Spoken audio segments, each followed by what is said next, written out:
Le boson de Higgs ne te donne pas ta masse. On t'a menti, ou plus précisément, on t'a tellement simplifié l'histoire que ce qu'on t'a raconté n'a plus rien à voir avec la réalité. Absolument rien. C'est comme si quelqu'un t'expliquait comment fonctionne un ordinateur, en te disant simplement « tu appuies sur le bouton et ça marche ». Techniquement vrai. Mais pour comprendre ce qui se passe réellement à l'intérieur, ça ne t'aide pas d'1 millimètre. Regarde. Chaque fois que quelqu'un mentionne le boson de Higgs, il dit la même chose. C'est la particule qui donne sa masse à tout. Et techniquement, ce n'est pas faux. Mais c'est comme dire que l'eau te maintient en vie. Oui, bien sûr, mais ça n'explique rien. Ça n'explique pas comment ça fonctionne. Ça n'explique pas ce que c'est vraiment. Ça n'explique pas le mécanisme. Ça n'explique pas la physique. Et ça n'explique certainement pas pourquoi les physiciens les plus brillants de la planète ont passé 50 ans à chercher cette particule, ont dépensé plus de 5 milliards de dollars pour construire la plus grande machine jamais créée par l'être humain, ont employé des milliers de scientifiques de dizaines de pays, ont construit un tunnel sous les Alpes, et quand ils l'ont finalement trouvé, ils ont réalisé que le mystère ne faisait que commencer. Parce que le boson de Higgs n'est pas ce que tu crois. Ce n'est pas une particule magique qui se promène en distribuant de la masse comme une sorte de Père Noël cosmique. Ce n'est pas une fée magique qui touche les électrons et les rend lourds. Ce n'est pas une force mystique qui donne simplement des propriétés aux choses. Ce qu'il fait est beaucoup plus étrange, beaucoup plus profond, beaucoup plus bizarre. Et quand tu comprendras comment ça fonctionne vraiment, tu comprendras pourquoi tu existes. Tu comprendras pourquoi quoi que ce soit existe. Tu comprendras pourquoi l'univers n'est pas juste un vide rempli de lumière voyageant à une vitesse infinie. Laisse-moi t'expliquer quelque chose que presque personne ne te dit. Quelque chose qu'on devrait enseigner dans les écoles, mais qu'on n'enseigne pas. Quelque chose qui changera ta façon de voir le monde autour de toi. Imagine que tu puisses enlever sa masse à un électron. Juste un instant, juste comme expérience de pensée. Que se passerait-il? L'électron partirait en flèche, à la vitesse de la lumière, instantanément, sans aucun effort, sans aucune accélération. Il se mettrait simplement à voler à 300 000 km par seconde, parce que c'est exactement ce que font les particules sans masse. Les photons voyagent à la vitesse de la lumière précisément parce qu'ils n'ont pas de masse. Ils ne peuvent pas aller plus lentement, même s'ils le voulaient. C'est physiquement impossible. La vitesse de la lumière n'est pas pour eux une vitesse maximale, c'est la seule vitesse qu'ils peuvent avoir. Maintenant, réfléchis à ce que cela signifie. Réfléchis-y vraiment. Si les électrons n'avaient pas de masse, ils voyageraient à la vitesse de la lumière. Ils ne pourraient jamais rester immobiles. Ils ne pourraient jamais ralentir. Ils ne pourraient jamais orbiter autour d'un noyau atomique. Ils ne pourraient jamais être capturés. Ils ne formeraient jamais d'atomes. Sans atomes, pas de molécules. Sans molécules, pas de chimie. Sans chimie, pas d'ADN. Sans ADN, pas de protéines. Sans protéines, pas de cellules. Sans cellules, pas de vie. Tu n'écouterais pas ceci. Tu n'existerais pas. Je n'existerais pas. Personne n'existerait. Rien n'existerait. L'univers ne serait qu'un vide infini rempli de rayonnements volant dans toutes les directions à la vitesse de la lumière. Et jamais, jamais rien de complexe ne pourrait en émerger. Et voici ce qui est inquiétant, ce qui devrait te donner des frissons dans le dos. Selon les équations les plus fondamentales de la physique des particules, les électrons ne devraient pas avoir de masse. Les quarks ne devraient pas avoir de masse. Les bosons W et Z ne devraient pas avoir de masse. Rien ne devrait avoir de masse. Les mathématiques de l'univers disent que tout devrait voyager à la vitesse de la lumière. Et, évidemment, ce n'est pas ce qui se passe. Tu es assis là, tu as une masse. Tes atomes tiennent ensemble. Les électrons orbitent autour des noyaux. La chimie fonctionne. Tu existes. Quelque chose ne va pas avec les équations où quelque chose manque dans notre compréhension. Quelque chose freine les particules, quelque chose les ralentit, quelque chose les force à se déplacer plus lentement que la lumière, quelque chose leur donne cette propriété qu'on appelle masse. Et ce quelque chose, c'est le champ de Higgs, pas le boson, le champ. Et cette distinction est absolument cruciale. C'est une distinction que la plupart des gens ne comprennent pas. C'est une distinction qui change tout, parce que tout le monde parle du boson de Higgs comme s'il était la star du spectacle, comme si c'était lui l'important, comme si c'était lui qui faisait le travail. Mais le boson n'est qu'une conséquence, un effet secondaire, un symptôme, une vibration du champ. Le véritable protagoniste est invisible, impalpable, omniprésent. Il est dans chaque centimètre cube de l'univers, dans l'espace entre les galaxies, dans le vide entre les étoiles, à l'intérieur de ton corps, dans le vide entre les atomes de ta main, dans l'air que tu respires, dans l'espace entre tes pensées et ton cerveau. En ce moment même, alors que tu écoutes ceci, tu es immergé dans un océan invisible de champs de Higgs. Et ce champ est ce qui te permet d'exister. Parce que le champ de Higgs fait quelque chose d'incroyable. Quelque chose qui semble presque magique, mais qui est de la pure physique. Il interagit avec certaines particules et les freine. Il leur rend le mouvement plus difficile. Il leur rend le changement de vitesse plus difficile. Il leur donne une résistance. Et cette résistance, c'est ce qu'on appelle la masse. La masse n'est pas une propriété intrinsèque des particules. Ce n'est pas quelque chose qu'elles ont naturellement. Ce n'est pas quelque chose avec quoi elles naissent. Ce n'est pas une substance. Ce n'est pas un matériau. C'est une relation. C'est une interaction. C'est le résultat d'une communication continue avec un champ invisible qui imprègne tout l'univers. Ta masse est une conversation permanente entre tes particules et le vide lui-même. Chaque seconde de ton existence, chaque instant, chaque fraction de temps, tes particules communiquent avec le champ de Higgs, et cette conversation est ce qui te donne ta masse, ce qui te donne ta substance, ce qui te permet d'exister en tant qu'être physique dans l'espace et le temps. Réfléchis à cela un moment. Réfléchis-y vraiment. Chaque particule de ton corps, chaque électron, chaque quark, communique en ce moment même avec un champ qui remplit tout l'univers. Ce n'est pas une métaphore. Ce n'est pas une licence poétique. C'est la réalité physique littérale. Ton existence dépend de cette conversation. Si le champ s'éteignait, tu cesserais d'exister de la façon dont tu existes. Tu te désintégrerais en rayonnement voyageant à la vitesse de la lumière.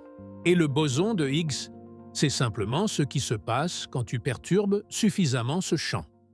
Quand tu lui donnes une énorme quantité d'énergie, quand tu le frappes si fort qu'il vibre, quand la vibration est si intense qu'elle se manifeste comme une particule. C'est comme la surface de l'océan. Normalement, l'océan est là, partout, invisible si tu es sous la surface. Mais quand tu l'agites suffisamment, tu crées une vague. Et cette vague est visible, détectable, mesurable. C'est ce qu'ils ont trouvé au CERN en 2012. Ils n'ont pas trouvé la particule qui donne la masse. Ils ont trouvé une vague. Ils ont trouvé une vibration. Ils ont trouvé la preuve que le champ existe. Ils ont trouvé la preuve que quelque chose remplit le vide. Ils ont trouvé la confirmation d'une théorie proposée en 1964, presque un demi-siècle auparavant. Il nous a fallu presque 50 ans pour prouver que Peter Higgs avait raison. 50 ans, des carrières entières, des vies entières, des générations de physiciens, des milliards de dollars, les plus grandes machines de l'histoire de l'humanité, des milliers de scientifiques du monde entier. Et finalement, une petite vibration du champ qui a duré une zeptoseconde. Et ce que nous avons découvert a ouvert plus de questions qu'il n'en a résolues. Parce qu'il s'avère que le boson de Higgs a une masse très spécifique. 125 gigaélectronvolts. Et personne ne sait pourquoi. Il n'existe aucune raison théorique pour qu'il ait exactement cette masse et pas une autre. C'est un nombre qui simplement est. Il semble aléatoire, il semble arbitraire, comme si quelqu'un l'avait tiré d'un chapeau. Et ce nombre a des conséquences terrifiantes pour l'avenir de l'univers. Des conséquences dont je te parlerai plus tard. Des conséquences qui suggèrent que notre univers n'est peut-être pas aussi stable que nous le souhaiterions.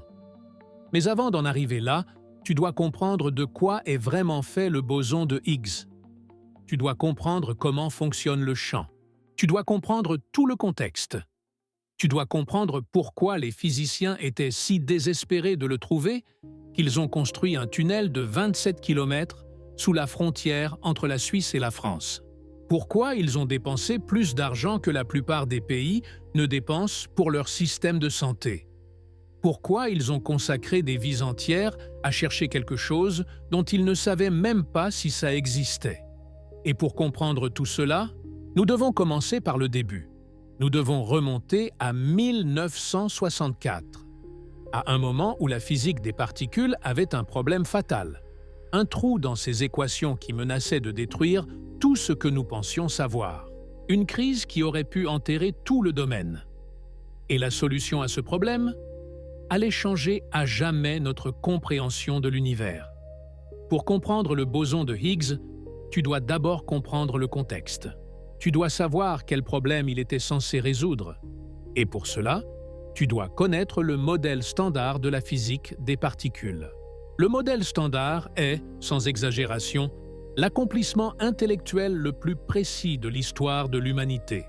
Ce n'est pas juste une théorie, c'est un monument de la raison humaine.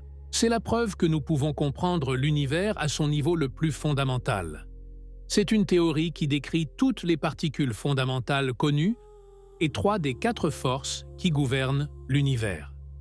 L'électromagnétisme, la force nucléaire forte, la force nucléaire faible. Seule la gravité reste à l'extérieur, comme une parente éloignée qui ne vient pas aux réunions de famille. Et les prédictions du modèle standard sont si précises qu'elles font peur. Elles sont si précises qu'elles devraient être impossibles. Je vais te donner un exemple. Le moment magnétique de l'électron. C'est une propriété qui mesure comment l'électron interagit avec les champs magnétiques. C'est un nombre. Le modèle standard prédit sa valeur. Et il l'a prédit avec une précision de 12 décimales. 12 décimales. Je vais te lire ce nombre. 2,0023102084, un plus ou moins une infime incertitude. Et quand nous mesurons cette valeur en laboratoire, avec les instruments les plus précis jamais fabriqués par l'humanité, ça correspond. Sur les 12 décimales. Imagine ce que cela signifie. C'est comme prédire la distance de Paris à la Lune, avec une erreur inférieure à l'épaisseur d'un cheveu humain. C'est comme prédire combien de grains de sable il y a sur une plage, puis les compter et avoir raison jusqu'au dernier grain. C'est comme deviner combien d'atomes il y a dans un verre d'eau et ne pas se tromper d'un seul. Aucune autre théorie dans l'histoire de la science n'a été aussi précise. Ni la mécanique de Newton, ni la relativité d'Einstein, ni la mécanique quantique dans son ensemble. Le modèle standard est le sommet de la précision. Et pourtant, dans les années 60, le modèle standard avait un problème, un gros problème. Un problème si gros qu'il menaçait de faire s'effondrer toute la théorie. Les particules ne devraient pas avoir de masse. Écoute, le modèle standard est construit sur quelque chose qu'on appelle les théories de jauge. Ce sont des théories basées sur la symétrie, sur l'idée que les lois de la physique restent les mêmes, même si tu effectues certaines transformations. Tu fais tourner le système, tu le déplaces dans l'espace, tu changes la phase de la fonction d'onde, et la physique reste la même. Ces symétries ne sont pas juste esthétiques, elles sont puissantes. Ce sont elles qui dictent comment les particules interagissent. Ce sont elles qui déterminent quelles forces existent. Ce sont elles qui limitent ce qui est possible et ce qui ne l'est pas. Et ces symétries avaient une conséquence désagréable. Les particules qui transmettent les forces doivent être sans masse.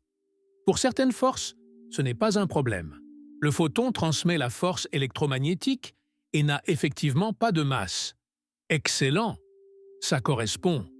Le gluon transmet la force forte et n'a pas de masse non plus. Parfait. Ça correspond encore. Mais la force faible est différente. La force faible est responsable de certains types de désintégration radioactive. C'est elle qui fait que certains atomes sont instables. C'est elle qui permet à un neutron de se transformer en proton, en émettant un électron et un antineutrino. C'est un processus fondamental. Sans la force faible, le Soleil ne pourrait pas briller, parce qu'elle est nécessaire à la fusion nucléaire. Sans la force faible, les éléments lourds n'existeraient pas. Sans la force faible, l'univers serait un endroit radicalement différent. Et la force faible est transmise par 3 particules. Le boson W positif, le boson W négatif et le boson Z. Le problème, c'est que ces bosons ont une masse, une grande masse. Le boson W a une masse de 80 gigaélectronvolts. Le boson Z, 91. Ce sont des particules lourdes, si lourdes qu'il faut des accélérateurs de particules pour les créer, si lourdes que la nature ne les produit pas couramment. Et selon les mathématiques des théories de jauge, c'était impossible. La symétrie ne le permettait pas. Les équations criaient « Non, ça ne peut pas être !» Quand tu mettais la masse dans les équations à la main, tout se cassait. Les prédictions n'avaient plus de sens. Les résultats étaient infinis, littéralement, l'infini. La théorie devenait incohérente. Tu ne pouvais rien calculer avec. Elle était inutile. Les physiciens avaient un dilemme brutal, un choix entre 2 impossibilités. Soit les bosons W et Z n'ont pas de masse, et la force faible fonctionne d'une manière complètement différente de ce que nous avions observé. Ce qui signifierait que toutes nos expériences étaient fausses, que nous nous étions fondamentalement trompés. Soit le modèle standard était fondamentalement faux. Toute cette belle théorie, toutes ces prédictions précises, tout ça devait être jeté et on devait recommencer à zéro. Aucune option n'était acceptable. Ça ressemblait à une impasse, un mur impossible à franchir, la fin du chemin. Beaucoup de physiciens étaient frustrés. Certains commençaient à douter que nous puissions jamais comprendre la physique fondamentale, jusqu'à ce que quelqu'un ait une idée complètement folle. Et si les particules n'avaient vraiment pas de masse, mais que quelque chose faisait en sorte qu'elles semblent en avoir? Et si la masse était une illusion? Et si c'était un tour? Et si c'était une propriété émergente, pas fondamentale? Et s'il existait quelque chose que nous ne savions pas, que nous avions négligé, qui cachait la vérité sur le fonctionnement de l'univers? En 1964, plusieurs physiciens, travaillant indépendamment les uns des autres, dans différentes parties du monde, sans savoir qu'ils travaillaient sur la même chose, ont proposé une solution au problème de la masse. L'idée était si étrange qu'au début, personne ne savait quoi en faire. Beaucoup la considéraient comme un tour mathématique, comme quelque chose qui ne pouvait pas avoir de réalité physique. Peter Higgs à Édimbourg, en Écosse. François Engler et Robert Brout à Bruxelles, en Belgique. Gerald Guralnick, Carl Hagen et Tom Keeble à Londres, en Angleterre. Tous sont arrivés à des conclusions similaires par des chemins différents, indépendamment, en parallèle, comme si l'univers lui-même les guidait vers la même vérité. Et l'idée centrale était celle-ci. Et s'il existait un champ qui remplit tout l'univers, chaque recoin, chaque nanomètre cube, et que les particules qui interagissent avec ce champ acquièrent une masse comme résultat de cette interaction? Ça semble simple quand tu le dis comme ça. Mais les implications étaient profondes. Les implications changeaient tout. Imagine un champ invisible qui est partout, en chaque point de l'espace. Ce n'est pas comme le champ électromagnétique qui peut être ici et ne pas être là-bas, que tu peux bloquer, auquel tu peux échapper. Ce champ est littéralement partout, tout le temps. il remplit le vide lui-même. Il fait partie de la structure de l'espace. Tu ne peux pas lui échapper. Tu ne peux pas l'éteindre. Tu ne peux pas te cacher de lui. Où que tu ailles dans l'univers, le champ est là avec toi. Maintenant, imagine que certaines particules, quand elles essaient de se déplacer à travers ce champ, éprouvent une sorte de résistance, comme si elles se déplaçaient à travers un milieu dense, comme si elles pataugeaient dans du miel. Et cette résistance, cette difficulté à se déplacer, c'est ce que nous percevons comme la masse. L'analogie classique que tu entendras partout, c'est une fête, une grande soirée. Imagine une pièce pleine de gens, des centaines de personnes. Une personne inconnue peut traverser la pièce facilement, sans que personne ne l'arrête. Personne ne s'intéresse à elle. Personne ne la remarque. Elle passe comme un couteau dans du beurre. Mais quand une célébrité entre, tout le monde se rassemble autour d'elle. Ils veulent parler, ils veulent saluer, ils veulent des photos, ils veulent des autographes. La célébrité met beaucoup plus de temps à traverser la pièce. Elle a plus de résistance.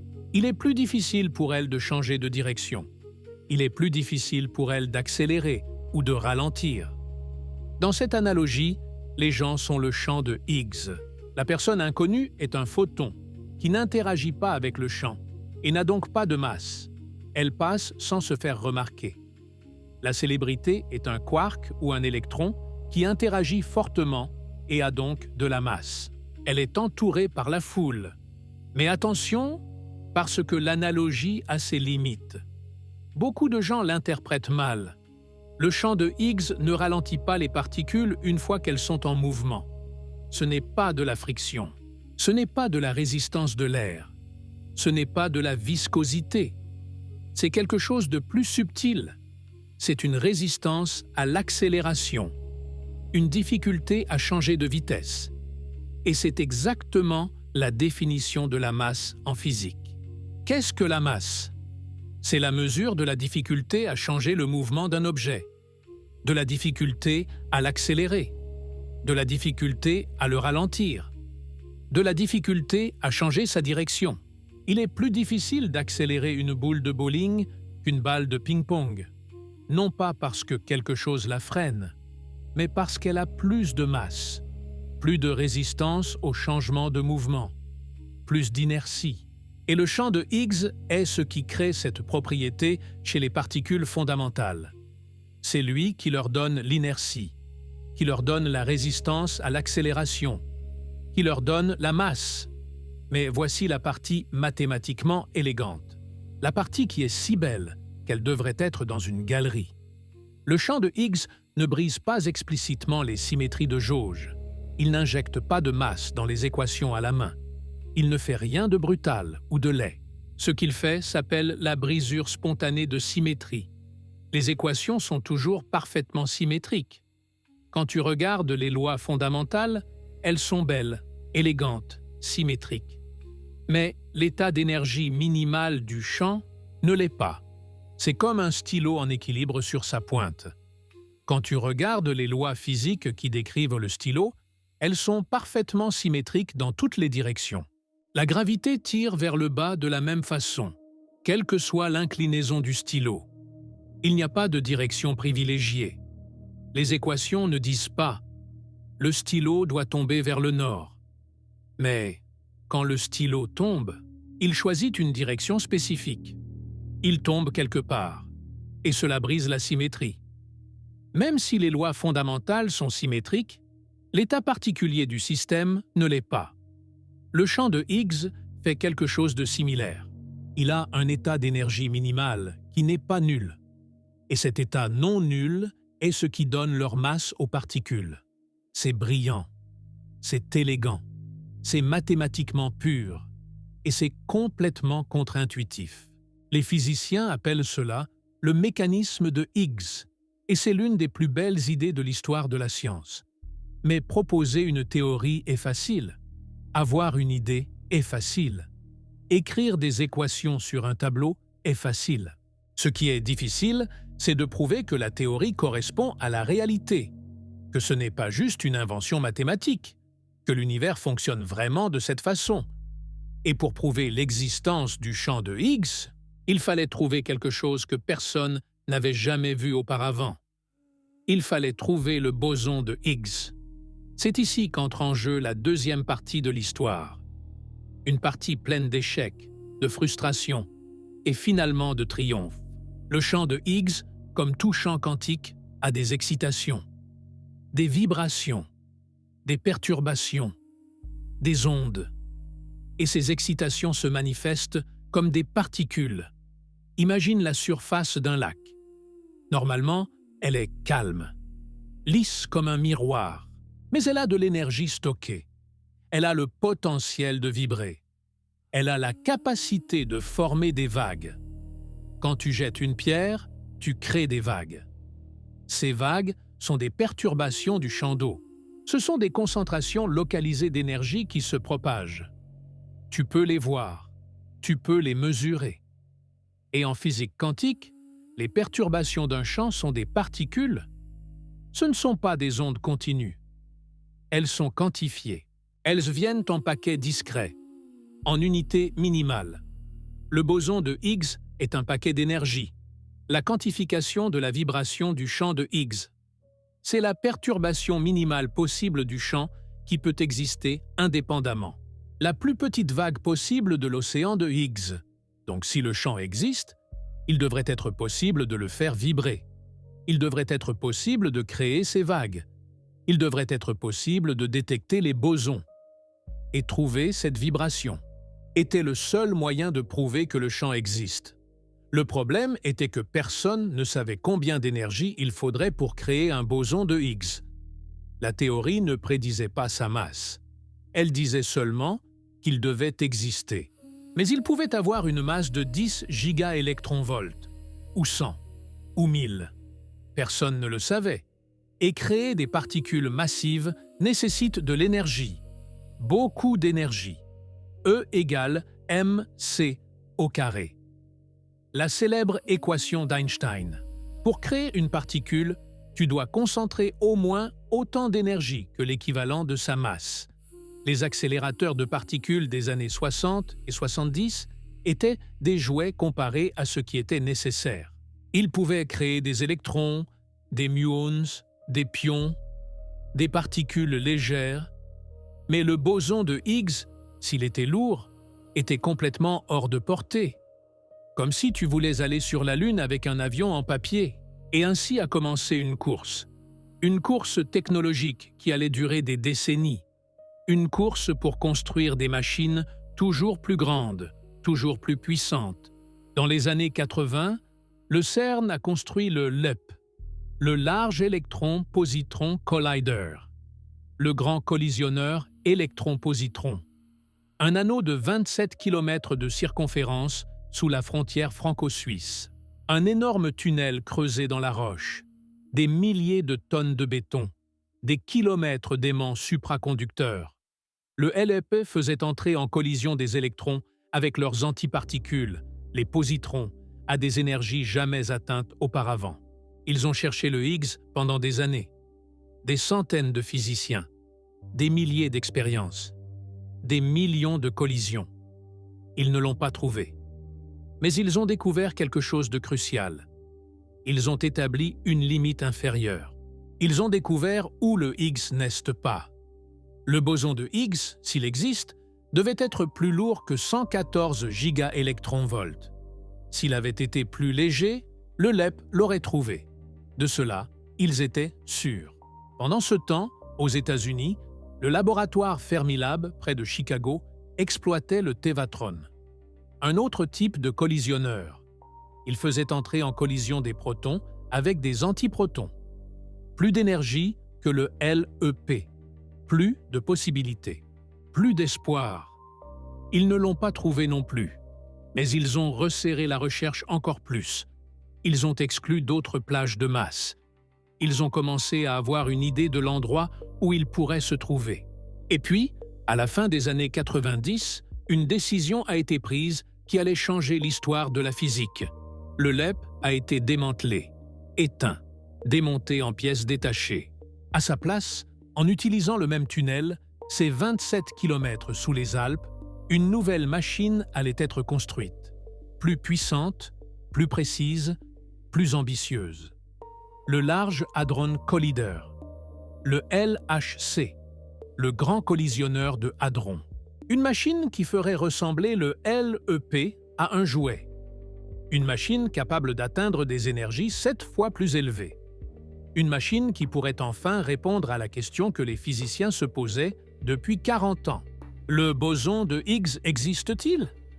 La construction a pris plus de 10 ans.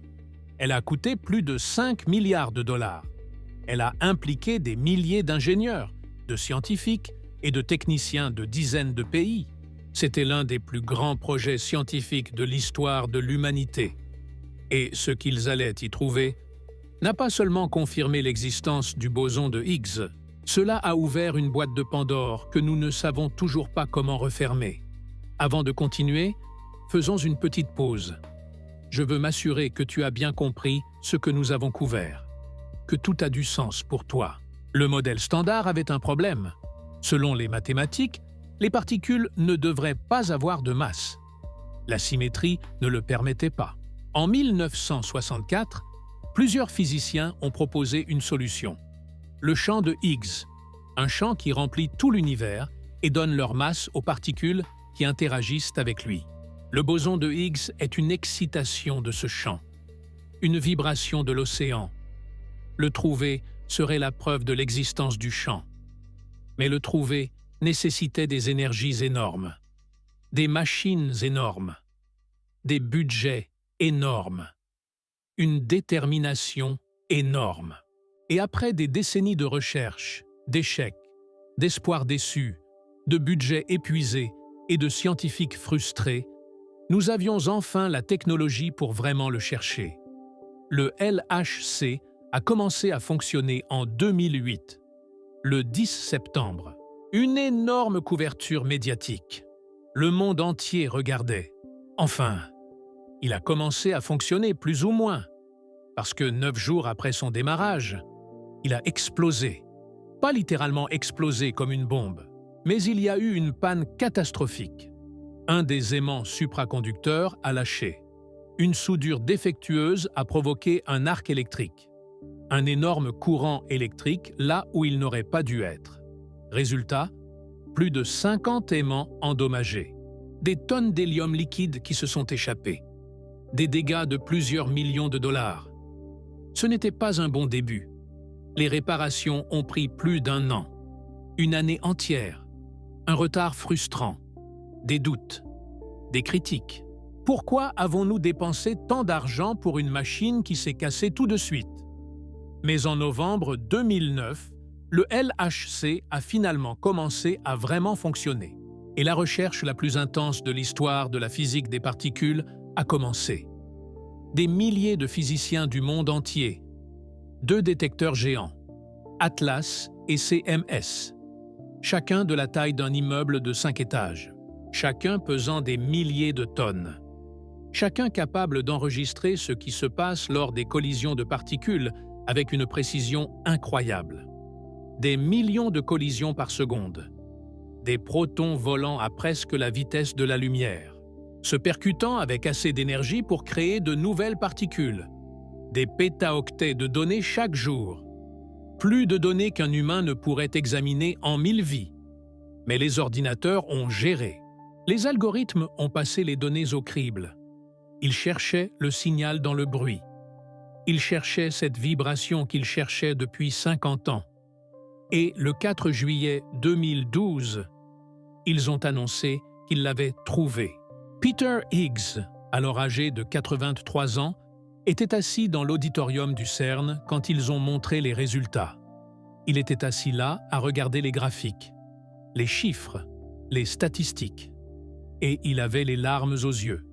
50 ans, un demi-siècle depuis qu'il avait proposé la théorie. Depuis qu'il avait écrit cet article. Depuis que tout le monde pensait que ce n'était que des mathématiques. Et enfin, il avait la confirmation. Enfin, il savait qu'il avait raison. Le boson de Higgs existe. Le champ de Higgs existe. La théorie était correcte. Mais ce qu'ils ont trouvé a également posé de nouvelles questions. Des questions que personne n'attendait. Des questions sur la stabilité de l'univers, sur l'avenir de tout ce qui existe. Et pour comprendre ces questions, tu dois savoir de quoi est vraiment fait le boson de Higgs. Nous arrivons à la question centrale, celle qui donne son titre à cette vidéo. De quoi est fait le boson de Higgs? Et la réponse est profondément étrange. C'est une réponse qui peut-être n'aura pas de sens pour toi la première fois. C'est une réponse qui exige que tu penses différemment à ce que signifie être fait de quelque chose. Le boson de Higgs n'est fait de rien. Il n'est pas composé d'autres particules plus petites. Il n'a pas de composants à l'intérieur. Il n'a pas de quark à l'intérieur comme un proton. Il n'a pas de structure interne. Il n'a pas de constituant. C'est une particule fondamentale, indivisible, élémentaire, fondamentale. Quand tu regardes un proton, il est composé de quarks et de gluons. Il a une structure, il a des parties. Tu peux théoriquement le démonter. Le boson de Higgs est différent. Il est comme un point mathématique sans dimension. Il n'a pas d'intérieur, il n'a pas de partie. Il est, simplement. Mais alors, qu'est-ce que c'est?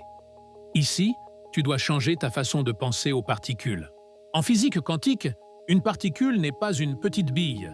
Ce n'est pas un objet solide avec des frontières définies. Ce n'est pas une chose que tu pourrais tenir dans ta main si elle était assez grande. C'est quelque chose de complètement différent. C'est une excitation d'un champ quantique, une vibration, une perturbation localisée, une onde qui se comporte comme une particule. L'électron est une excitation du champ électronique. Le champ remplit tout l'univers, et là où il est perturbé, là où il vibre, là nous percevons un électron. Le photon est une excitation du champ électromagnétique. La lumière n'est pas une chose qui voyage à travers l'espace. C'est une onde du champ qui se propage. Le quark-up est une excitation du champ du quark-up. Un autre champ invisible, une autre vibration. Et le boson de Higgs est une excitation du champ de Higgs. Toutes les particules ne sont que des vibrations de champ. Aucune d'entre elles n'est une chose au sens classique. Elles sont toutes des motifs, des ondes, des perturbations de champs invisibles qui remplissent tout l'univers. Revenons à l'analogie du lac, mais développons-la plus profondément. L'eau du lac est comme le champ. Normalement, elle est calme, mais elle a de l'énergie stockée. Elle a le potentiel de vibrer. Elle a la capacité de former des vagues. Quand tu jettes une pierre, tu crées des vagues. Ces vagues sont des perturbations du champ. Ce sont des concentrations localisées d'énergie qui se propagent. Dans ce cas, dans le cas d'un lac classique, les ondes sont continues. Tu peux avoir une grande vague ou une petite vague. Tu peux avoir n'importe quelle taille. Mais en physique quantique, les ondes sont quantifiées. Elles viennent en paquets discrets, en unités minimales. Tu ne peux pas avoir un demi-photon. Tu ne peux pas avoir un tiers d'électron. Soit tu as la particule entière, soit tu n'as rien. Le boson de Higgs est un tel paquet. C'est la perturbation minimale possible du champ de Higgs qui peut exister indépendamment. C'est le quantum de la vibration de Higgs. Alors, de quoi est-il fait? Il est fait de champ. Il est fait de la même substance qui remplit tout l'univers. Il est fait de Higgs. Je sais que ça semble circulaire. Le boson de Higgs est fait de champ de Higgs. Mais c'est la réponse la plus honnête. C'est la réponse qui reflète comment l'univers fonctionne vraiment. C'est comme demander de quoi est faite une vague dans l'océan. Elle est faite d'eau. De la même eau qui compose tout l'océan. La vague n'est pas quelque chose de séparé de l'océan. C'est l'océan en mouvement. C'est un motif, pas une chose. C'est comme demander de quoi est fait un photon. Il est fait de champs électromagnétiques. Il est fait de lumière. Il n'y a rien de plus petit qui le compose. Il est fondamental. Le boson de Higgs est fondamental. Il est indivisible. Et il est fait du champ qui imprègne tout l'univers. Mais il y a quelque chose que nous pouvons décrire avec une grande précision. Les propriétés du boson de Higgs, ses caractéristiques, son identité. Il a une masse de 125,9 gigaélectronvolts, plus ou moins 4 dixièmes. C'est environ 133 fois la masse du proton. Cela le rend plus lourd qu'un atome de fer entier. Toute cette masse concentrée dans une particule ponctuelle. Il a un spin de 0. Et c'est absolument crucial. C'est la seule particule fondamentale connue avec un spin de 0. Attends, c'est quoi le spin? Le spin est une propriété quantique des particules. C'est une sorte de rotation interne, mais pas une rotation au sens classique. Les particules ne peuvent pas arrêter de tourner. Elles ne peuvent pas accélérer leur rotation. Le spin est une propriété fixe, comme la masse ou la charge. Les photons ont un spin de 1. Les électrons ont un spin d'1,5. Les quarks ont un spin d'1,5. Les bosons W et Z ont un spin de 1. Le boson de Higgs a un spin de 0. Il est unique. C'est ce qu'on appelle un boson scalaire, une particule sans rotation interne. Une particule qui apparaît la même sous tous les angles. Et cette propriété de spin 0 est exactement ce que la théorie prédisait. C'est ce qui permet au champ de Higgs d'avoir une valeur constante dans le vide sans violer la relativité, sans violer les symétries fondamentales de l'espace et du temps. Le boson de Higgs n'a pas de charge électrique. Il n'a pas de charge de couleur. Il est complètement neutre. Il n'interagit pas avec l'électromagnétisme. Il n'interagit pas avec la force forte. Il interagit uniquement par la force faible et par sa propre interaction de Higgs. Et il a une durée de vie incroyablement courte, environ 10 puissance moins 22 secondes. C'est une zeptoseconde. C'est un temps si court qu'il est difficile à imaginer. En ce temps, il ne parcourt même pas une distance de la taille d'un proton.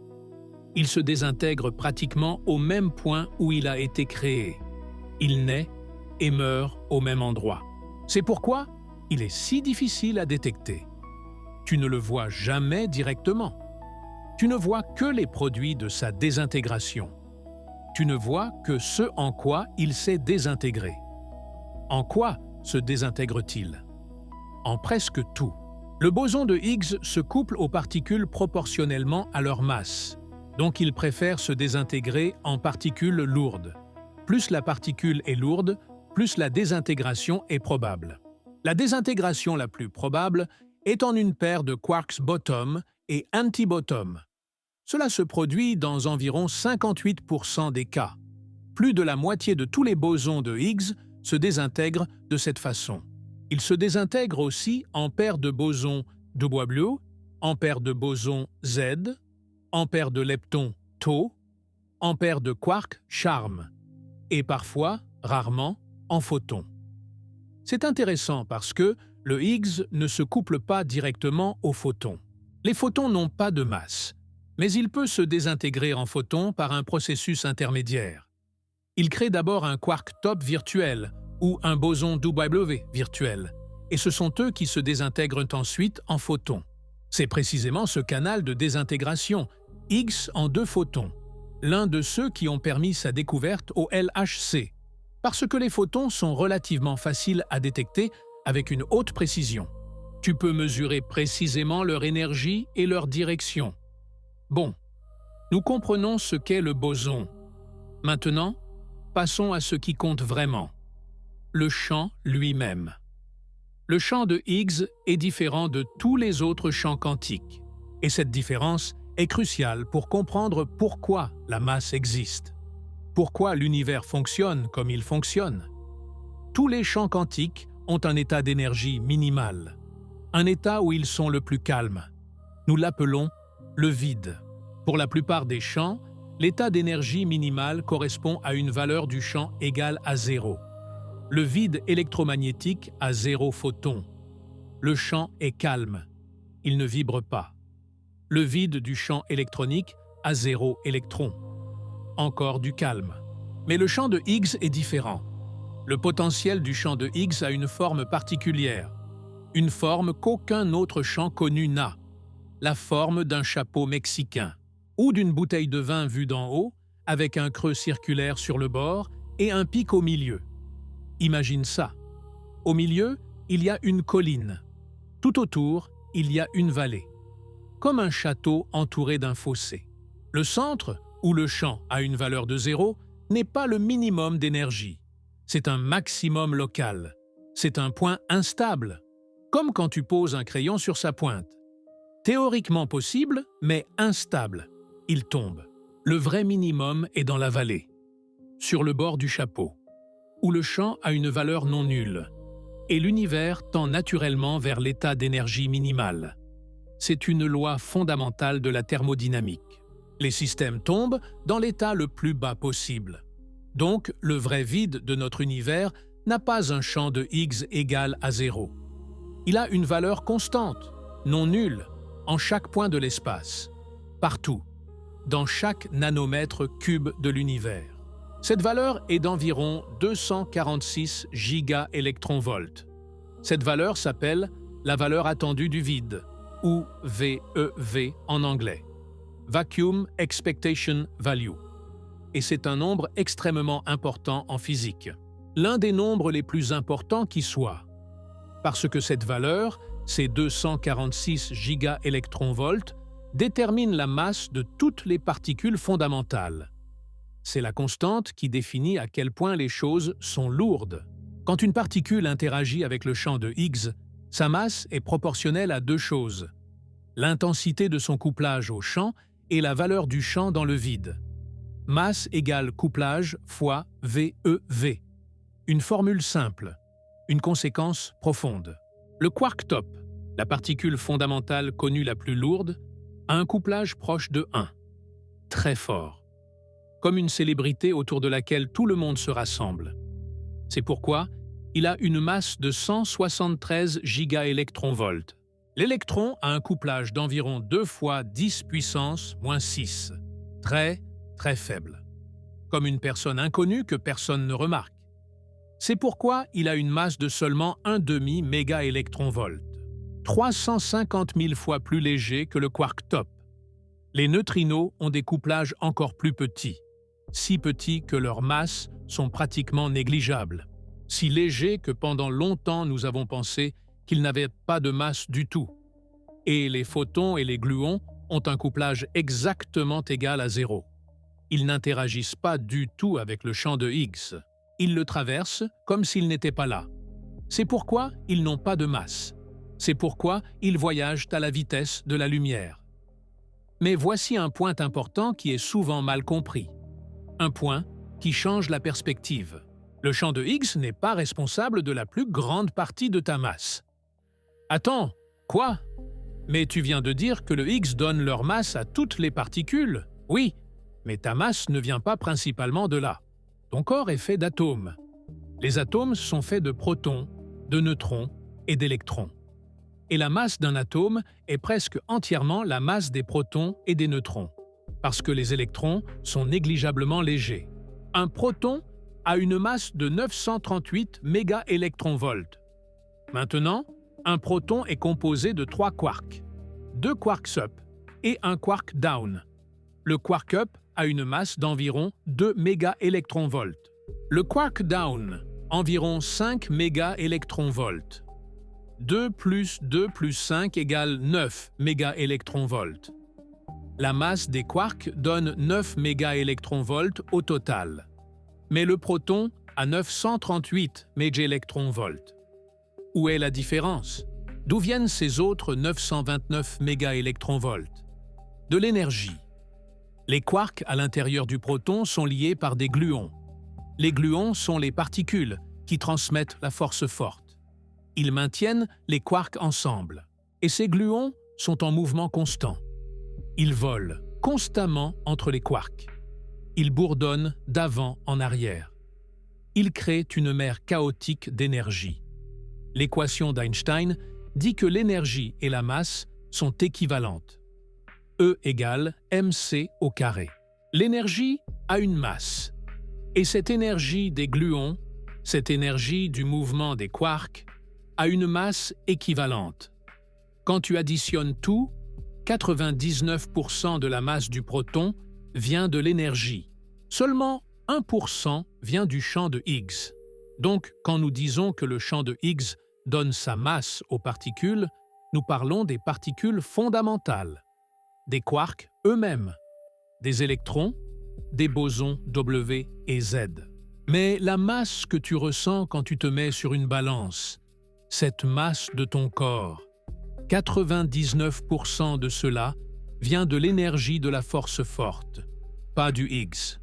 C'est une distinction subtile, mais importante. Importante pour comprendre ce que le Higgs fait vraiment et ce qu'il ne fait pas. Le Higgs explique pourquoi les particules fondamentales ont une masse, pourquoi les électrons ne sont pas sans masse, pourquoi les quarks ont une masse. Mais la complexité de la matière, pourquoi tu as le poids que tu as, ça vient de la façon dont les forces organisent ces particules en structure. Comment les gluons maintiennent les quarks ensemble. Comment l'électromagnétisme maintient les atomes ensemble. Comment la chimie forme les molécules. Le Higgs est la fondation. Mais le bâtiment est construit de bien plus. Trouver le boson de Higgs a été un triomphe. C'était l'un des plus grands moments de l'histoire de la science. La preuve que la raison humaine peut pénétrer les secrets les plus profonds de l'univers. Mais loin de clore le chapitre, cela a ouvert un nouveau chapitre. Un chapitre plein de questions inconfortables. Des questions auxquelles personne ne connaissait la réponse. Des questions qui nous hantent encore aujourd'hui. Et la première question est celle-ci. Pourquoi le boson de Higgs a-t-il exactement la masse qu'il a? 125 gigaélectronvolts. Un nombre apparemment aléatoire. Il n'est pas rond, il n'est pas élégant. Il n'est dérivé de rien de fondamental. Il n'existe aucune raison théorique pour qu'il ait cette valeur particulière. Aucune équation ne dit « La masse du Higgs doit être 125 ». C'est simplement un nombre que nous avons mesuré. Et c'est inquiétant. En physique, nous n'aimons pas les nombres aléatoires. Quand nous voyons un nombre sans explication, nous supposons qu'il existe une théorie plus profonde que nous ne connaissons pas encore. Une théorie qui expliquerait ce nombre. Une théorie qui montrerait pourquoi ça doit être exactement cette valeur, et pas une autre. Mais pour la masse du Higgs, nous n'avons pas une telle théorie. Et ce n'est pas le pire. Le pire, c'est que cette valeur devrait être beaucoup, beaucoup plus grande. En physique des particules, il existe différentes échelles d'énergie. Différents niveaux où différentes choses se produisent. L'échelle électrofaible, où vit le Higgs, est autour de 100 gigaélectronvolts. C'est l'échelle où la force faible se manifeste, où les bosons W et Z ont leur masse. Mais il existe une autre échelle, beaucoup plus haute, l'échelle de Planck, l'échelle où la gravité devient aussi forte que les autres forces, où les effets quantiques de la gravité commencent à jouer un rôle. Cette échelle est autour de 10 puissance 19 gigaélectronvolts. C'est un nombre avec 19 zéros, 1 milliard de fois plus grand que la masse du Higgs. Et maintenant, voici le problème. Quand tu fais des calculs de mécanique quantique, tu découvres que les particules virtuelles contribuent à la masse du Higgs. Que sont les particules virtuelles? Ce sont des particules qui n'existent que pendant un bref instant, qui apparaissent de rien et disparaissent à nouveau. Ce sont des fluctuations du vide. Ce sont des conséquences du principe d'incertitude de Heisenberg. Ces particules virtuelles interagissent avec le champ de Higgs, et ces interactions ajoutent des corrections à la masse du Higgs. On les appelle corrections radiatives. Et ces corrections devraient être énormes. Elles devraient être proportionnelles à l'échelle de Planck. Elles devraient pousser la masse du Higgs vers le haut, vers 10 puissance 19 gigaélectronvolts. La masse du Higgs devrait être 1 billion de fois plus grande qu'elle ne l'est. Mais elle ne l'est pas. Elle est étonnamment, mystérieusement, inexplicablement petite. 125 gigaélectronvolts au lieu de 10 puissance 19. C'est comme si tu regardais quelqu'un tenir un énorme rocher au-dessus de sa tête. Le rocher devrait l'écraser. La gravité tire vers le bas avec une force énorme. Mais la personne est là, tenant ce rocher comme si c'était une plume. Il doit y avoir une force qui compense quelque part. Quelque chose qui maintient le rocher en haut. Quelque chose qui annule cette énorme gravité. Pour le Higgs, nous ne connaissons pas ce quelque chose. Cela s'appelle le problème de hiérarchie. Et c'est l'un des plus grands mystères de la physique des particules modernes. L'un des problèmes les plus brûlants de tout le domaine. Il existe plusieurs propositions pour le résoudre. La plus connue est la supersymétrie. C'est une théorie élégante qui postule que chaque particule a un partenaire supersymétrique. Pour chaque fermion, il existe un boson. Pour chaque boson, il existe un fermion. Des jumeaux dans l'ombre. Et les corrections de ces partenaires supersymétriques annuleraient exactement les corrections problématiques des particules ordinaires. Plus et moins s'annuleraient. La masse du Higgs resterait petite, naturellement. C'est une belle théorie, mathématiquement élégante, esthétiquement attrayante. Mais le LHC a cherché des particules supersymétriques. Il les a cherchées intensément, pendant des années, des millions de collisions. Il n'en a trouvé aucune. Cela ne signifie pas que la supersymétrie n'existe pas. Peut-être que les particules supersymétriques sont trop lourdes. Peut-être qu'elles sont hors de portée du LHC. Peut-être que la prochaine génération d'accélérateurs les trouvera. Mais pour l'instant, les preuves manquent. Une autre proposition est celle des dimensions supplémentaires. Des dimensions supplémentaires de l'espace que nous ne voyons pas, enroulées en petites boucles. Trop petites pour que nous puissions les observer directement. Si l'espace avait plus de 3 dimensions, et si le Higgs était confiné à une membrane tridimensionnelle, tandis que la gravité se propagerait à travers toutes les dimensions, cela pourrait expliquer pourquoi la gravité semble si faible, et pourquoi le Higgs est si léger. C'est une autre idée élégante, une autre théorie mathématiquement cohérente. Mais il n'y a pas de preuve non plus pour les dimensions supplémentaires. Donc nous sommes dans une situation étrange, une situation frustrante. Nous avons une théorie qui fonctionne parfaitement pour faire des prédictions. Le modèle standard. Il prédit tout ce que nous mesurons avec une précision incroyable. Mais nous ne comprenons pas pourquoi ça fonctionne. Nous ne comprenons pas pourquoi les nombres ont les valeurs qu'ils ont. Nous ne comprenons pas pourquoi le Higgs est si léger. C'est comme avoir une voiture qui fonctionne parfaitement. Elle démarre, elle roule, elle tourne, elle freine, tout fonctionne. Mais quand tu ouvres le capot, tu trouves un chaton jouant avec une pelote de laine. Et la voiture fonctionne toujours. Mais elle ne devrait pas. Il y a quelque chose là que tu ne comprends pas. Et il y a un autre mystère, encore plus inquiétant, un mystère qui concerne l'avenir de l'univers lui-même, l'avenir de tout ce qui existe. Tu te souviens du potentiel du champ de Higgs, ce chapeau mexicain? Avec la colline au milieu et la vallée tout autour? L'univers est dans la vallée, dans le minimum de ce potentiel, sur le bord du chapeau, là où l'énergie est la plus basse. Mais la question est-ce le minimum le plus profond possible? Est-ce le vrai fond? Ou y a-t-il ailleurs un trou encore plus profond? Parce qu'il s'avère que, quand tu prends en compte les corrections quantiques, le potentiel du Higgs pourrait avoir une forme différente, une forme plus complexe. Il pourrait avoir un autre minimum, plus profond, plus éloigné, mais plus stable. Et l'univers pourrait ne pas être dans ce minimum plus profond. Il pourrait être dans un faux minimum, un minimum local, pas global. Imagine ça comme ça. Tu as une balle sur une colline. Elle n'est pas au sommet. Elle est dans un petit creux sur le flanc. Une petite vallée. La balle y repose tranquillement. Elle semble stable. Mais plus bas sur la colline, il y a une autre vallée. Plus profonde, plus grande. Le vrai fond. Si la balle recevait une impulsion suffisante, Elle franchirait le bord de son petit creux et roulerait vers le bas, vers la vallée plus profonde, et elle ne reviendrait jamais.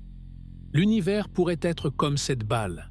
Notre vide, l'état d'énergie minimale où nous vivons, pourrait être métastable, stable pour l'instant, stable pendant très, très longtemps, mais pas absolument stable, pas pour toujours. Il existe une possibilité, bien qu'incroyablement petite, qu'une transition puisse se produire. Un tunnel, un saut quantique vers le minimum plus profond. Et si cela se produisait, ce serait la fin de tout. La désintégration du vide, le changement des propriétés fondamentales de l'espace, le changement des constantes de la physique. Que signifierait cela pratiquement? Les masses des particules changeraient. Les forces auraient des intensités différentes. La chimie ne fonctionnerait pas de la même façon. Les atomes auraient des propriétés différentes. Les molécules se désintégreraient, ou ne pourraient même pas se former. La matière telle que nous la connaissons cesserait d'exister. Et le pire, c'est que nous ne le verrions pas venir. Nous ne pourrions pas. La transition se propagerait à la vitesse de la lumière. Une bulle du nouveau vide s'étendrait à travers l'espace. La frontière de la bulle avancerait à la vitesse de la lumière. Nous ne pourrions pas la voir à l'avance. Aucune lumière, aucune information ne peut voyager plus vite que la frontière de la bulle. Ça arriverait simplement. Un instant. Et puis, rien. Maintenant, avant que tu ne commences à construire un bunker et à stocker des conserves, laisse-moi t'expliquer le contexte. La probabilité que cela se produise spontanément est incroyablement, absurdement, ridiculement petite. Si petite que ça ne se produira probablement jamais pendant toute la durée de vie de l'univers. Nous parlons de temps beaucoup, beaucoup plus long que l'âge actuel du cosmos. L'univers a 13 milliards 800 millions d'années. La désintégration du vide, si elle se produit jamais, pourrait prendre un googol d'années. 10 puissance 100. Un nombre qui n'a même pas de sens. Et en plus, nous ne sommes pas sûrs à 100% que notre vide soit même métastable. Les calculs dépendent des valeurs précises de la masse du Higgs et de la masse du quark top. Et ces deux valeurs ont une incertitude expérimentale. Selon les mesures actuelles, nous sommes sur le fil, quelque part entre la stabilité et la métastabilité. Trop près pour décider. Certains physiciens voient cela comme un hasard. Nous sommes simplement là où nous sommes. D'autres y voient un indice, un signal qu'il y a quelque chose que nous ne comprenons pas. Peut-être qu'il existe une nouvelle physique qui change la situation.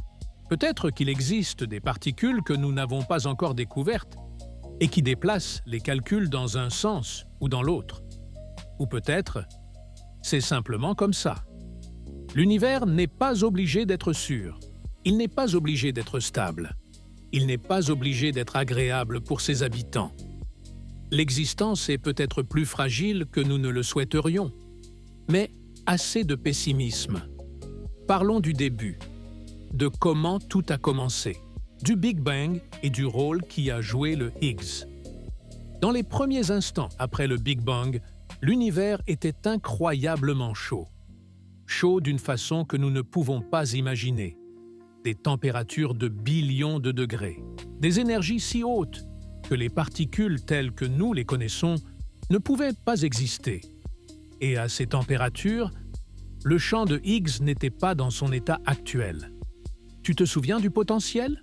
Le chapeau mexicain, avec la colline au milieu et la vallée sur le bord? À des températures très élevées, la forme du potentiel change.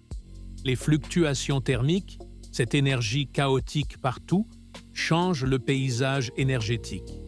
À des températures extrêmes, la colline au milieu disparaît. Le centre devient le minimum. Le champ est poussé vers zéro. Cela signifie que dans l'univers primitif, dans ses premières fractions de seconde, le champ de Higgs avait une valeur nulle. Il n'était pas dans la vallée sur le bord du chapeau. Il était au milieu. Et cela signifie que les particules n'avaient pas de masse. Toutes les particules voyageaient à la vitesse de la lumière. Les électrons volaient à la vitesse maximale. Les quarks volaient à la vitesse maximale. Les bosons W et Z volaient à la vitesse maximale. L'univers n'était que du plasma.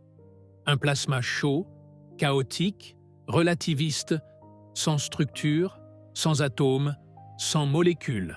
Juste de l'énergie et du rayonnement et des particules sans masse traversant l'espace à la vitesse de la lumière. Mais à mesure que l'univers s'étendait, il refroidissait. C'est la conséquence de l'expansion. Un plus grand volume, la même quantité d'énergie, une température plus basse. Et quand la température est descendue en dessous d'une certaine valeur critique, quelque chose de dramatique s'est produit. Quelque chose qui a changé l'univers pour toujours. Le champ de Higgs a subi une transition de phase. Une transition de phase. Comme quand l'eau gèle, comme quand la vapeur se condense. Une transition d'un état à un autre.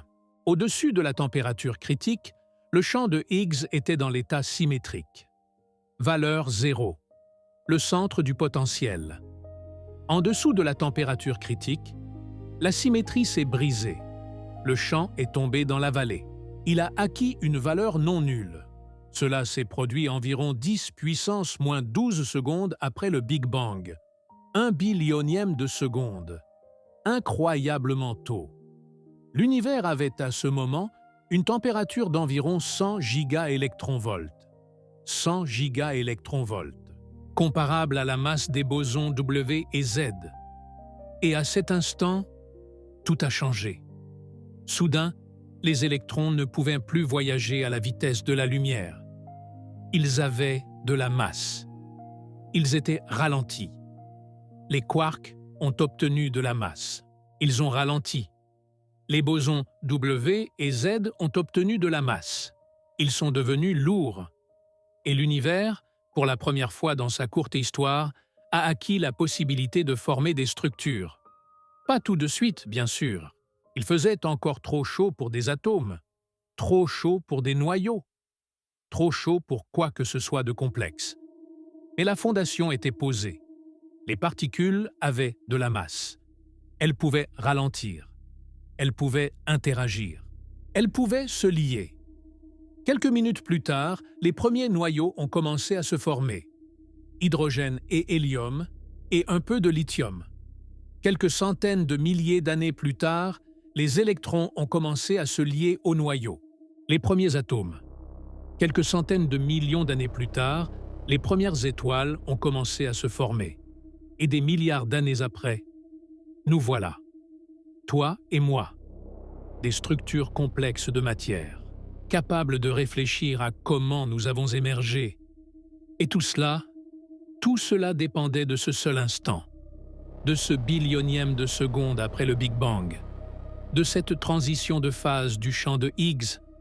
Sans cette transition, sans ce changement, nous n'existerions pas, rien n'existerait. L'univers serait pour toujours juste du rayonnement sans structure. Le champ de Higgs est la raison pour laquelle tu existes. Pas dans un sens métaphorique, littéralement, physiquement, causalement. Et il y a encore quelque chose qui t'a peut-être échappé, mais qui est absolument crucial. Avant cette transition de phase, la force électromagnétique et la force faible étaient la même force. Oui, tu lis bien, la même force. Dans l'univers primitif, il n'existait pas de différence entre l'électromagnétisme et la force faible. Ce n'était pas deux forces, c'était une seule force, unifiée. Une, nous l'appelons la force électrofaible. Le photon et les bosons W et Z étaient des manifestations de la même interaction fondamentale. Différents aspects de la même chose, comme différents visages de la même personne. Mais quand le champ de Higgs a acquis sa valeur non nulle, la symétrie s'est brisée, les forces se sont séparées. Le photon est resté sans masse. Il est devenu le porteur de l'électromagnétisme, une force à portée infinie. Les bosons W et Z ont acquis de la masse.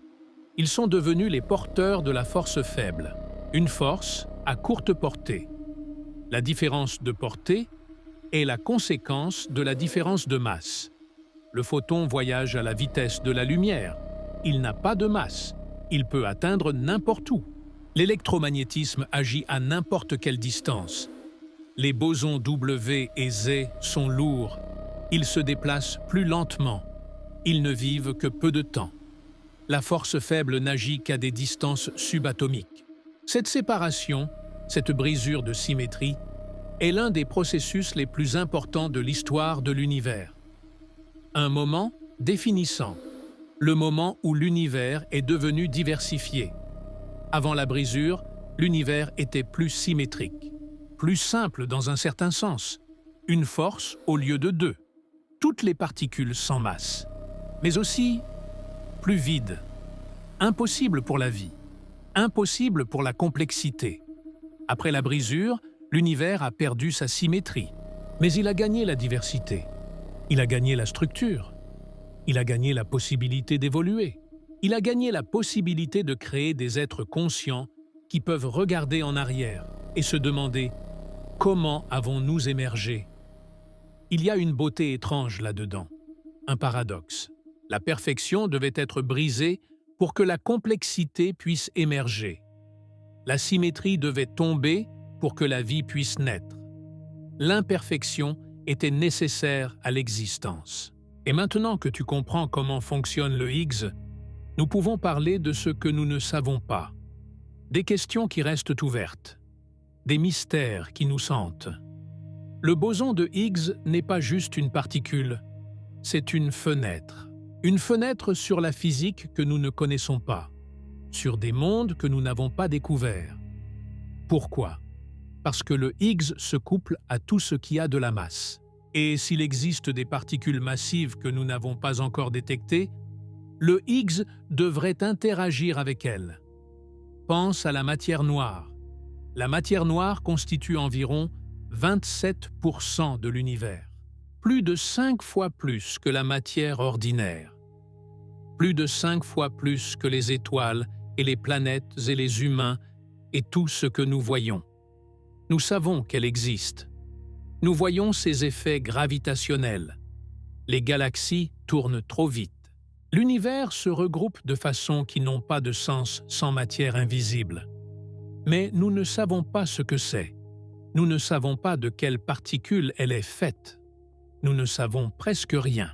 Si les particules de matière noire ont de la masse, et elles en ont probablement, parce que sinon, elles voleraient à la vitesse de la lumière et ne pourraient pas former de structure.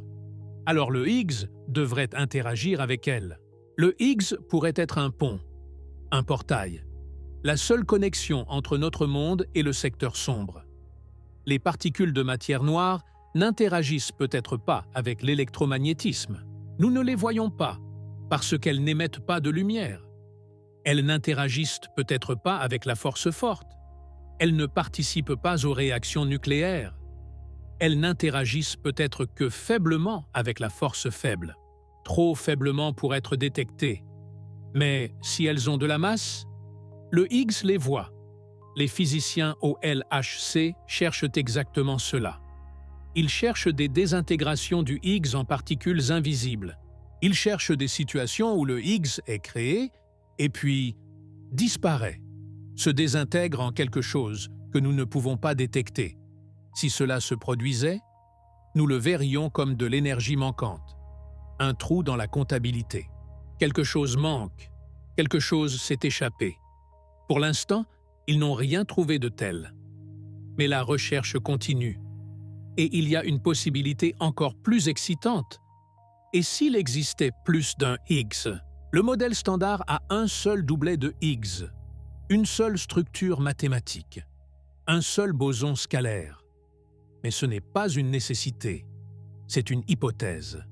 C'est la possibilité la plus simple, mais pas la seule. Beaucoup de théories au-delà du modèle standard prédisent plusieurs champs de Higgs, plusieurs bosons, une famille de Higgs. La supersymétrie, par exemple, nécessite au minimum 2 doublets de Higgs. Cela signifierait 5 bosons de Higgs différents. 2 neutres de type C pair, un léger, celui que nous avons trouvé, et un plus lourd, un neutre de type Cp impair, avec des propriétés de désintégration différentes, et 2 chargés, avec une charge électrique plus et moins. 5 particules différentes au lieu d'une. Qu'est-ce que cela signifierait?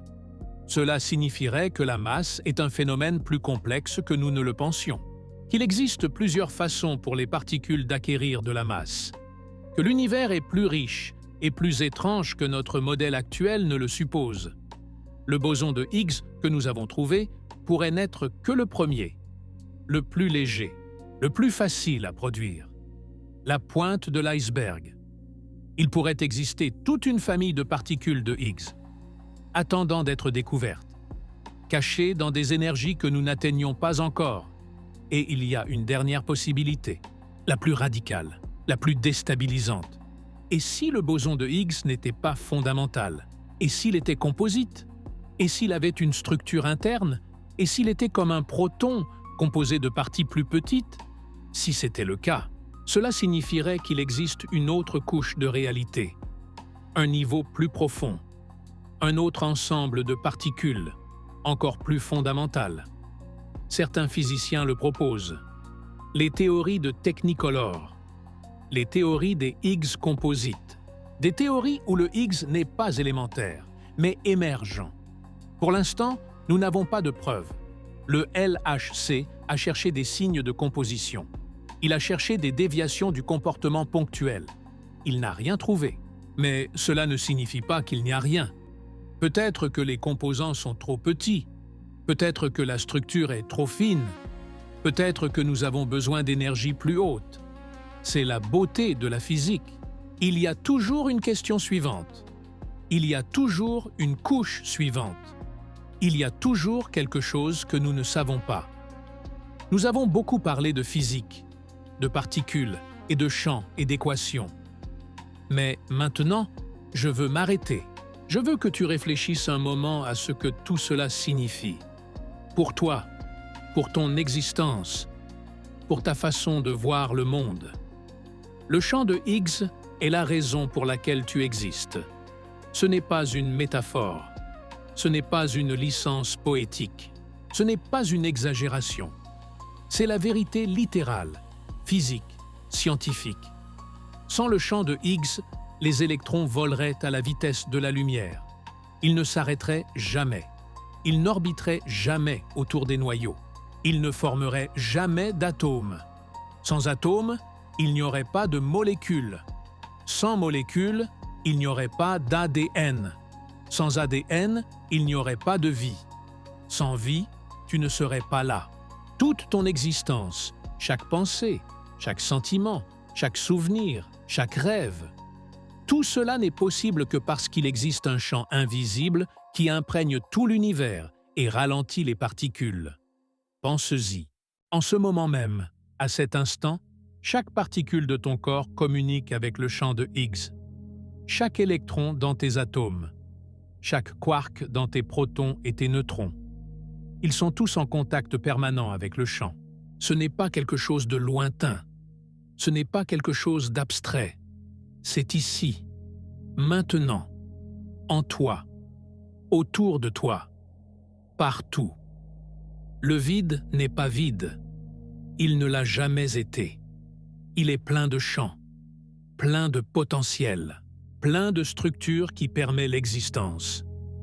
Quand tu regardes tes mains, tu vois le résultat du champ de Higgs, les atomes de carbone qui forment tes cellules, les molécules d'eau qui composent la majeure partie de ton corps, les protéines qui régulent ton métabolisme. Tout cela existe parce que les particules ont de la masse. Quand tu regardes les étoiles, tu vois le résultat du champ de Higgs, la fusion nucléaire qui les allume, la gravité qui les maintient ensemble, la lumière qui voyage vers toi pendant des millions d'années. Tout cela est possible parce que la matière peut exister. Quand tu regardes la personne que tu aimes, tu vois le résultat du champ de Higgs, chaque atome de son corps, chaque neurone de son cerveau, chaque pensée qu'elle a, chaque sentiment qu'elle éprouve. Tout cela est permis par cet océan invisible dans lequel nous sommes tous immergés. Il y a une intimité étrange dans cette pensée. Nous partageons tous le même champ. Nous sommes tous immergés dans le même océan. Nous sommes tous ces vagues. Toi et moi. Les étoiles et les pierres. Les bactéries et les galaxies. Tout est connecté par le champ de Higgs. Tout en émerge. Tout en dépend. Ce n'est pas de la religion. Ce n'est pas du mysticisme. C'est de la physique. De la physique dure, froide, belle.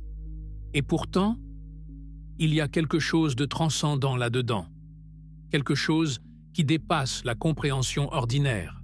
Quelque chose qui relie le plus petit et le plus grand, le plus personnel et le plus cosmique. Tu es fait de vibrations du vide.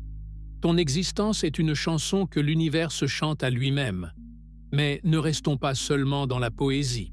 Il y a des questions concrètes, des problèmes non résolus, des mystères qui attendent des réponses. Première question, pourquoi les couplages du Higgs aux différentes particules ont-ils les valeurs qu'ils ont? Le quark top se couple fortement, l'électron faiblement. Le neutrino presque pas du tout. Pourquoi? Personne ne le sait. Il n'existe pas de théorie qui l'explique. C'est simplement comme ça. Mais les nombres semblent aléatoires, arbitraires, comme si quelqu'un les avait tirés au dé. Les physiciens détestent ça. Quand nous voyons des nombres aléatoires, nous supposons qu'il manque quelque chose, qu'il existe un motif plus profond que nous ne voyons pas. Le modèle standard a 19 paramètres libres, 19 nombres que nous acceptons simplement. La plupart sont liés aux Higgs, aux masses des fermions, aux angles de mélange. Il doit exister quelque chose de plus profond, une théorie qui expliquera pourquoi ces nombres sont ce qu'ils sont. Un motif qui révélera l'ordre caché. Deuxième question. Pourquoi y a-t-il 3 générations de matière?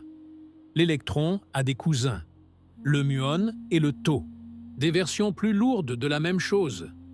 Les quarks ont des cousins, charm et strange, top et bottom. 3 générations.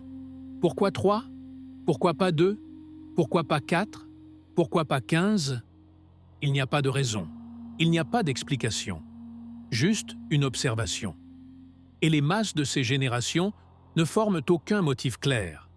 Chaque génération est plus lourde, mais les ratios sont chaotiques. Aucune formule simple. Peut-être que la réponse est dans la structure du secteur de Higgs. Peut-être qu'il existe plusieurs champs. Peut-être qu'il existe une symétrie plus profonde. Nous ne savons pas. Troisième question. Pourquoi le champ de Higgs existe-t-il? Pas comment il fonctionne. Ça, nous le comprenons. Mais pourquoi il existe en premier lieu? Pourquoi l'univers a-t-il ce champ? Pourquoi a-t-il un potentiel de cette forme? Pourquoi a-t-il subi cette transition de phase? L'univers aurait-il pu être différent? Aurait-il pu exister sans le champ de Higgs? Qu'est-ce que cela signifierait? Ce sont des questions philosophiques. Mais les physiciens se les posent aussi, parce que les réponses nous diraient quelque chose de profond sur la nature de la réalité. Certains disent « l'univers est tel qu'il est, parce qu'un autre ne pourrait pas avoir d'observateur ». Le principe anthropique. Nous sommes là parce que nous sommes là. Si nous n'étions pas là, nous ne nous poserions pas la question.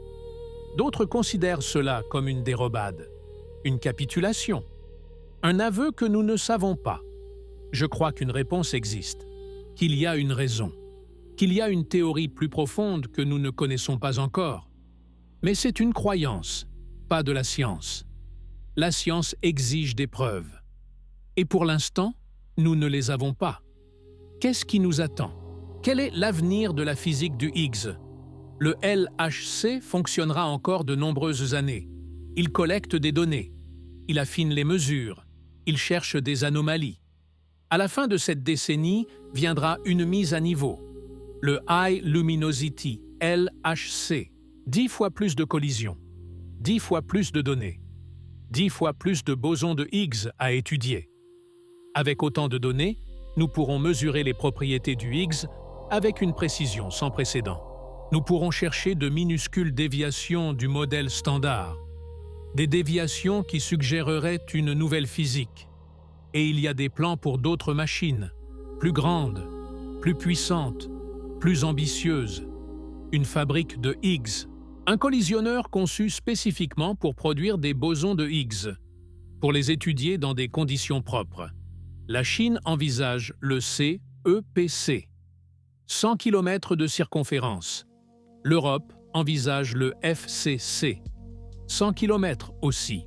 Le Japon a des plans pour l'ILC, un design linéaire. Si l'un de ces projets se réalise, nous entrerons dans une nouvelle ère. Une ère de physique de précision du Higgs. Une ère où nous pourrons voir des détails qui sont aujourd'hui cachés. Et au-delà des accélérateurs, il existe d'autres voies. Les expériences sur la matière noire. Elles cherchent des interactions que le Higgs pourrait médier. Les détecteurs d'ondes gravitationnelles. Ils pourraient capter des traces de transition de phase cosmologique, des échos de cet instant où le champ de Higgs a acquis sa valeur. La physique atomique de précision. Des effets subtils du Higgs sur les propriétés des atomes. La physique du Higgs ne s'arrête pas. Elle ne fait que commencer. Nous sommes arrivés à la fin de ce voyage. Un long voyage. Mais j'espère qu'il en valait la peine. Nous avons commencé par une question. De quoi est fait le boson de Higgs? Et nous avons répondu. Il est fait de champs de Higgs. Il est une excitation de l'océan invisible qui remplit tout l'univers. Mais la vraie réponse est plus profonde. Le boson de Higgs est fait de la même substance que toi, des mêmes champs quantiques, du même vide. Toi et le boson de Higgs êtes tous deux des vagues du même océan. Des motifs différents de la même réalité fondamentale. Tu es une vibration du vide. Ta masse est une conversation avec le champ. Ton existence est la conséquence d'une symétrie qui s'est brisée 1 billionième de seconde après le Big Bang. Tu n'es pas séparé de l'univers. Tu en fais partie. Tu es sa manifestation. Tu es sa façon de se connaître lui-même. Et le boson de Higgs est la preuve. La preuve que le vide a une structure, que le rien a des propriétés, que le vide est en fait plein. La découverte du Higgs a été plus qu'un succès physique. C'était un jalon philosophique. Un moment où nous avons compris que la réalité est plus étrange et plus belle que nous ne l'imaginions. Alors, la prochaine fois que quelqu'un te demandera ce qu'est le boson de Higgs, tu sauras quoi répondre. C'est le battement du vide. C'est la preuve que le rien a une forme. C'est la raison pour laquelle quelque chose existe au lieu de rien. C'est la raison pour laquelle tu existes. Nous avons passé beaucoup de temps ensemble. Et si tu es arrivé jusqu'ici, cela signifie quelque chose. Cela signifie que tu fais partie de ceux qui veulent comprendre, qui ne se contentent pas d'explications superficielles, qui sont prêts à consacrer du temps et de l'énergie à comprendre comment fonctionne l'univers. C'est rare, c'est précieux, c'est admirable. Maintenant, tu comprends quelque chose que la plupart des gens ne comprennent pas. Tu comprends pourquoi tu as de la masse, tu comprends ce que fait le champ de Higgs, tu comprends pourquoi les scientifiques ont dépensé des milliards pour trouver une particule qui existe une fraction de seconde. Personne ne peut te l'enlever. C'est à toi pour toujours. Mais j'ai une demande. Je ne te demande pas de liker. Même si ça aide, je ne te demande pas de t'abonner. Même si tu devrais. Je te demande autre chose. Réfléchis.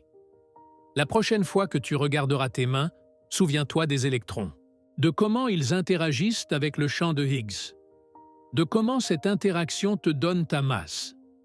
La prochaine fois que tu regarderas les étoiles, souviens-toi de la fusion. Des quarks avec de la masse. Du champ qui rend cela possible. La prochaine fois que tu regarderas dans les yeux la personne que tu aimes, souviens-toi que vous êtes tous deux des vibrations du vide, des vagues du même océan, des miracles de complexité dans un univers simple. La physique n'est pas abstraite, elle n'est pas lointaine, elle est intime, elle est personnelle, elle est ici, maintenant, en toi. Comprendre la physique ne te rend pas moins humain. Cela te rend plus conscient du miracle qu'est le fait d'être humain en premier lieu. Et il y a tellement plus à découvrir. Le modèle standard n'est pas la fin, c'est le début. La matière noire attend. L'énergie noire attend. La gravité quantique attend. L'univers est plein de mystères. Et chaque mystère résolu en ouvre 10 nouveaux. Ce n'est pas frustrant, c'est excitant. Cela signifie que le voyage ne finit jamais, qu'il y aura toujours quelque chose de nouveau. Si tu as aimé cette vidéo, si tu as appris quelque chose, si tu ressens cette étincelle de curiosité, alors nous avons accompli quelque chose. Mon but n'est pas seulement d'informer, c'est d'inspirer, c'est d'allumer, c'est de transformer la curiosité en un feu qui ne s'éteint pas. Laisse-moi un commentaire. Dis-moi ce qui t'a le plus surpris, ce qui t'a le plus intéressé, ce que tu veux demander. Ce n'est pas un monologue, c'est une conversation. Et les conversations ont besoin de 2 voix. Si tu veux plus, j'ai toute une série. De quoi est fait un électron? De quoi est fait un photon? De quoi est fait un proton? Chaque vidéo est une pièce du puzzle. Chacune te rapproche de la compréhension de quoi est vraiment fait l'univers. Le boson de Higgs a pris 50 ans à être trouvé. Un demi-siècle de théorie et d'expérience. Des générations de physiciens. Des milliards de dollars. Les plus grandes machines de l'histoire. Et ils l'ont fait pour la même raison que toi tu as passé ce temps avec moi. Parce qu'ils voulaient comprendre. Cette soif de compréhension est ce qu'il y a de plus humain. C'est elle qui nous distingue, qui nous pousse en avant, qui construit des civilisations et allume des étoiles. C'est elle qui t'a amené ici. Merci pour ton temps. Merci pour ton attention. Merci de vouloir comprendre. À la prochaine.